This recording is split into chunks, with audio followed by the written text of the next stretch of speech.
You're listening to In Clear Focus, fresh perspectives on the business of advertising, produced weekly by Big Eye. Hello, I'm your host, Adrian Tennant, VP of Insights at Big Eye, an audience-focused, creative-driven, full-service advertising agency. We're based in Orlando, Florida, but serve clients across the United States and beyond. Thank you for joining us. We've talked about out-of-home advertising previously on this podcast. OOH, or simply outdoor, encompasses any canvases that exist outside of the home. Digital and static billboards, transit advertising, such as posters or screens on a subway, on commuter rail, on or in buses, and at airports. While in-home advertising media has seen an increase as a result of lockdowns and stay-at-home orders during the COVID-19 pandemic, the long-term trends for traditional channels such as broadcast TV, radio, newspapers, and magazines point to static or declining revenues from advertisers. In spite of the temporary cessation in most outdoor advertising during April and May, outdoor is set to see market growth in the long term. As the country has slowly reopened, businesses need to reconnect with existing or lapsed customers. Outdoor ads aren't skippable, but they're also not intrusive in the ways that some digital advertising can be. It's within this dynamic environment that an entirely new concept in out-of-home advertising has been developed. Called on-street media, the company is headquartered just down the road from us in Winter Park. To tell us more about this new media option, I'm joined in the studio today by three senior executives from On-Street Media: CEO and co-founder Bruce O'Donoghue, VP of Operations and co-founder Brian Miller, and Chief Revenue Officer Cynthia Beiler. Welcome to In Clear Focus, everyone. Hello. Hello. Thank you. So let's start with you, Bruce. First of all, what is on-street media? Well, let's describe it as being a new media opportunity that's placed on existing electronic utility cabinets that are located on the corners of traffic light or traffic signal intersections. And it's an opportunity for local and national advertisers. And it's also a great program for our government partners. It gives them an opportunity to gain some non-traditional revenue, or in this case, non-taxable revenue. Cynthia, how is on-street media different from other forms of outdoor media? Well, it sits right in between traditional outdoor and then outdoor that you see with transit, street furniture, bus shelters. So it's at the intersections, as Bruce mentioned, but it's very close to both pedestrian and street traffic. And the visibility is as if it's a poster right at that intersection. It's very rare. Traditional media, traditional outdoor can be right at those intersections. So we fit in this spot that's been open for quite a while. So it's very exciting for, I think, the industry, but also for advertisers in this new spot to be more engaged with their community. Advertisers will have a better engagement rate, I think, in these positions than traditional and the transit. So it's just very exciting. Bruce, you mentioned a relationship with government. That's obviously key in this situation. Can you explain why? I've spent my entire professional life in the world of traffic engineering. And so working with the federal government, state and local governments. And I've noticed through these years that they really have a need to deal with their traffic and safety issues, and they're always fiscally behind. And so this was a thought that might work for both parties. What types of businesses are clients of on-street media? This one's for you, Brian. Well, we've got pretty much everybody on the spectrum. Currently, our buyers are anyone from restaurants, doctors, lawyers, real estate agents. Pretty much you name it, we have it right now. So we tailor to mostly small business, local individuals in the community, but anyone for that matter could be on there. Bruce, what was the insight that sparked the idea for on-street media? Well, as I mentioned, as a traffic engineer, I had a friend come up to me one day and said, "Hey, can we put advertising on your traffic signal control cabinets at the intersections?" And I told him I didn't know if we could. And he said, "Well, go find out." So I met with the state traffic engineer, and he says, "I'm not sure if we can do this or not, but if we were to do it, we'd have to have some sort of non-invasive technology." And at that point, he came back and said, I think we've found the right partners to help us get there. So we designed it and built it, took it to the department, and their research lab looked at it and said, hey, we really like this. This looks like it'll work really well. This is being built on top of existing infrastructure. Right. So is backlighting part of the solution? It is, actually. We designed it to where all of our advertising sponsorship messages are backlit, and the whole frame goes around the control cabinet assembly, and it fits very nicely. And I should say, we will include some photographs of some on-street media in our website pages that accompany this podcast. So listeners will be able to see examples that we're talking about. In what kinds of ways, if at all, is this different from a traditional billboard that's typically well above a driver's eye level? I think one of the opportunities is at the intersection, you're not always getting a green light, and sometimes you are stopped, and it gives the people who are pedestrians and the vehicles who are stopped the opportunity to look upon and gaze that message and branding that's being done by the advertiser. So, Brian, how many units does on-street media have on the streets today? Today we have 60 over the course of about 2 cities. Certainly we have plans for many times that. How long have you been actively selling the units? Our first unit went up 18 months ago, and it's been incremental, and we think it's moving towards exponential growth from this point forward. Excellent. And as I mentioned in the introduction, all the projections for outdoor media are very strong going forwards. The other thing for us, we've been speaking to a number of cities and counties and around the state of Florida. We've recognized from our conversations with them that they are all fiscally challenged right now. And so folks who might not have been paying a lot of attention to us a year ago are all of a sudden saying, we want to talk. We really want to see how this opportunity could help us. We're not going to make or break a city's budget, but it is going to be an effective source of revenue that will be continued and will increase over the course of time. I mean, every contribution to the economy right now is helpful for cash-strapped local councils, etc. What you just shared has been told to us by a number of city officials across the state. That's good to hear. So tell us a little bit about how client businesses work with on-street media. Do they work with you directly? They do. So it's a very small staff, but someone who's not here today who's key is Gracie in the office. And she is really the core to the business and working with our clients and advertisers. And we work with local businesses, we work with agencies. It's your typical mix of clients that we have. So between Brian, myself, and Grace, we handle all of the work directly. Now, what's the percentage split, would you say, between client direct and agency clients? It's almost all client direct right now. Okay. We have a small portion of agencies. All right. Well, obviously, as an agency, I'm interested in how you do currently work with agencies or plan to work with agencies in the future. The best way, in my opinion, that media companies work with agencies is truly as a partnership. So first of all, we're going to be quite busy sharing this story as we open up in markets, going out to agencies so they know about this new media opportunity for their clients. It's going to be a great way for agencies to help their clients' media spends be more efficient, because I think we're just going to be a more efficient addition to the overall media buy. Being able to increase impressions in a market and distribution at a really cost-effective way, which I know is important for your clients.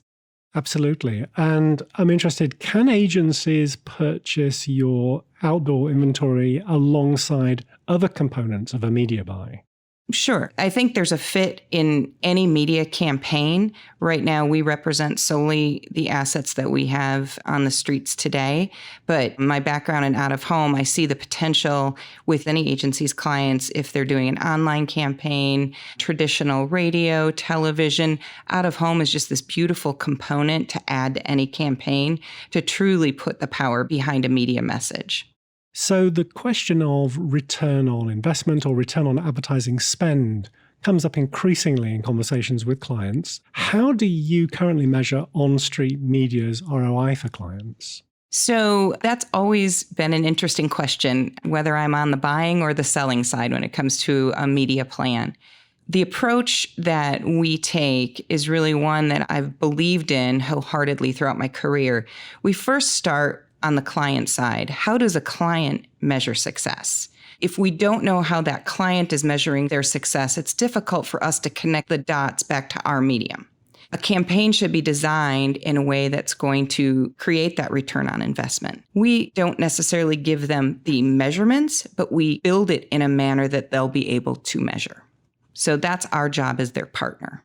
So in general, how does an investment in on-street media compare to, say, placing media on billboards or transit shelters? So I think where on-street media becomes a bit of a competitive edge in a campaign is our ability to target geographically and demographics, because we're placed very intimately where people are driving and walking, where people live and work. We can really understand who that population is. And then because of our proximity to the road, we're more intimate, quite frankly, with advertisers. And that's going to create a value statement you can't get anywhere else. So what kinds of key performance indicators can advertisers establish to understand how successful an outdoor campaign is? Well, I think it follows in general what out of home can do for an advertiser. So you look at increased visibility on their website, increased traffic into stores. You can do either branding or a targeted offer that helps measure the success of the campaign as well. Out of home in general is just a way to fuel any advertising campaign, my personal belief. So on street media, we're doing the same thing and quite frankly, even more. Now, based on results you've seen for your clients so far, what types of messages or creative elements consistently outperform in on-street media's locations? Well, it's interesting because from my time that I've spent with the advertisers, it seems as if offering a particular deal has actually worked really well. In traditional out-of-home, those offers aren't always as effective because of the proximity of the campaign. But again, because our medium is interacting and so engaged with the consumer, these offers actually work. Branding works just as well as any out-of-home campaign, but it seems as if we have an even better opportunity than some traditional out-of-home for those offers to really drive traffic to stores and websites and grow revenue. Let's take a short break. We'll be right back after this message. Hello. I know you have a lot of options when it comes to podcasts these days, so I really appreciate you listening to In Clear Focus. Now, we're planning our 5th season, and I'd like to request your help. We've created the first In Clear Focus listener survey. It's mobile friendly and super quick. It would really help us out if you could share your thoughts about the podcast and what kinds of topics you'd like to hear more of. When you take the survey, you'll be in with a chance to win a $50 Amazon gift card. Woohoo! There's a link to the survey in this week's show notes. Just go to bigeyeagency.com/insights and click on the button marked podcast. Thank you for your participation and for listening to In Clear Focus. See you next time. Welcome back. We're talking to the leadership team from On Street Media about their static street panels. Are there rules or regulations specifically covering what can or can't be advertised on your units? Well, we are using government space. We're utilizing their property, so we have to adhere to certain rules. And basically, there's the list of no's. It's the sex, drugs, and rock and roll list. It's nothing obscene, whether that's specifically alcohol-related, sexual nature, gambling, or obscenity judged by the local community.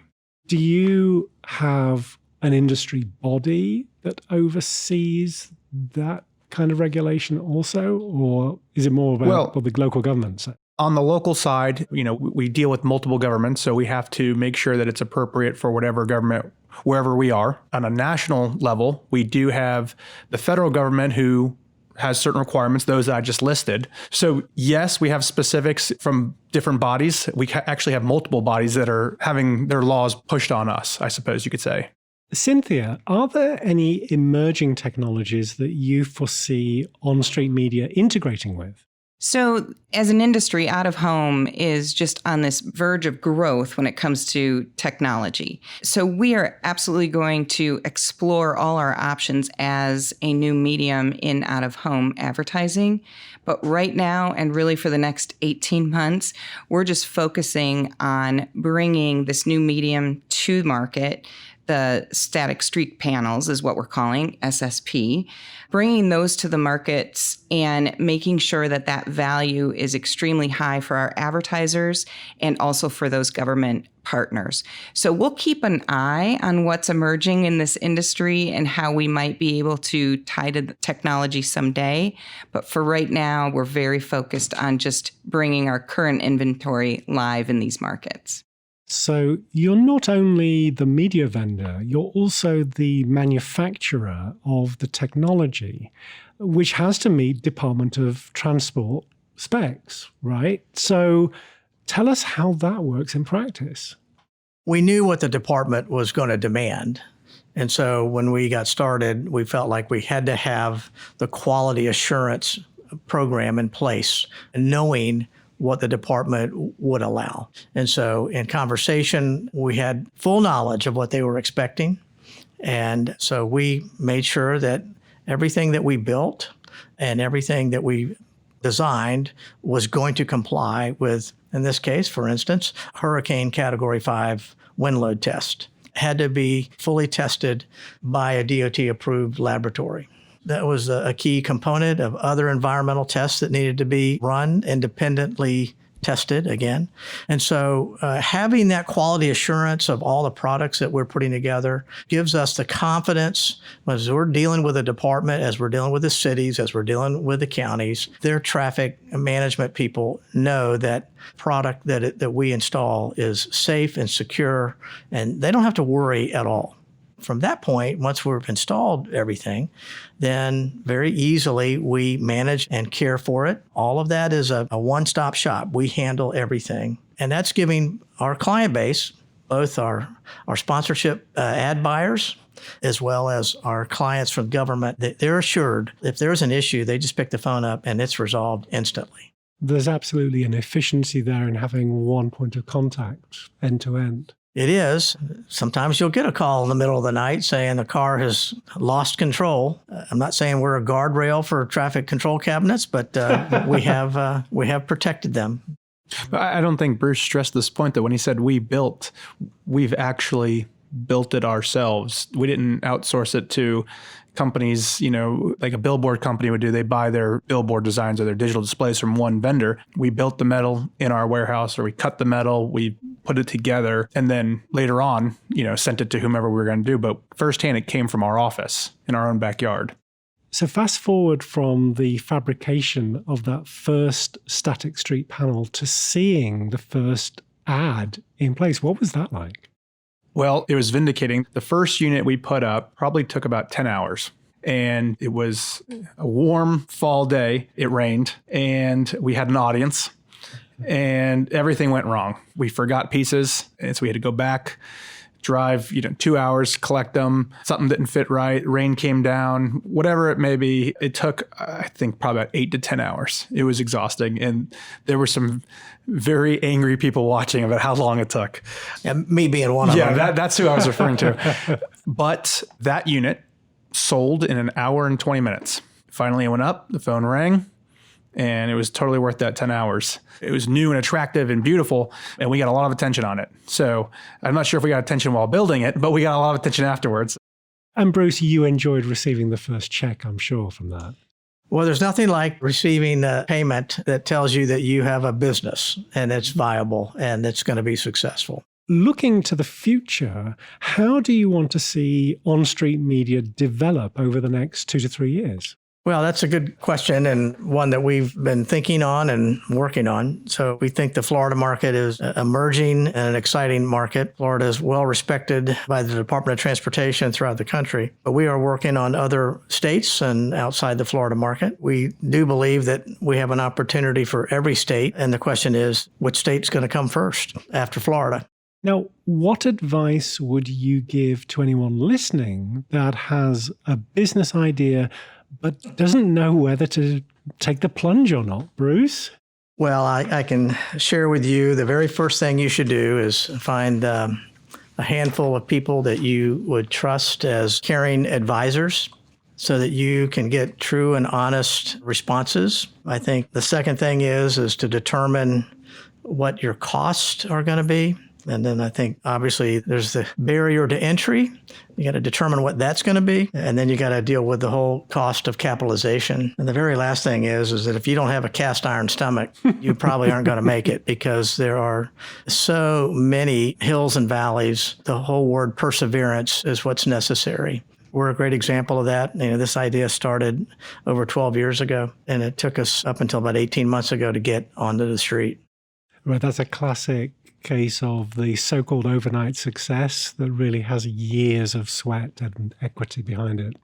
That's right. And like I said, having people be completely honest with you, who care about you and are going to tell you that this path is probably going to be a dangerous path, or that this is going to be a difficult decision, but it's going to be the right decision. So you need caring, truthful, honest advisors. As I said, to get going, it took, weeks turned into months and into years, and it's been so true here. But in the end, it's paid off, and I think it's going to pay off even more as we go forward. So you've got to have the patience. I think not being afraid. So being real, take the advice, those trusted advisors, but don't let fear hold you back, because you've got to focus on what the potential is. And the minute you start being afraid of something, your thinking becomes very blurred. So you have to stay zen and not be afraid, I think is key. Finally, if listeners would like to learn more about placing advertising with on-street media, where can they find you? I think the best place to start is our website, onstreetmedia.com. And you'll have all of our contact information out there. You can see this new medium and how beautiful it is and what it can do for your advertising message. So I encourage everybody to check us out. And of course, we'll include a link to that on our website. My thanks to our guests this week from On Street Media, Chief Executive Officer Bruce O'Donoghue. It's been a pleasure. Thank you so much for inviting us. Vice President of Operations Brian Miller. Thank you very much. And Chief Revenue Officer Cynthia Beiler. Thank you so much. We had a fun afternoon. Thank you all.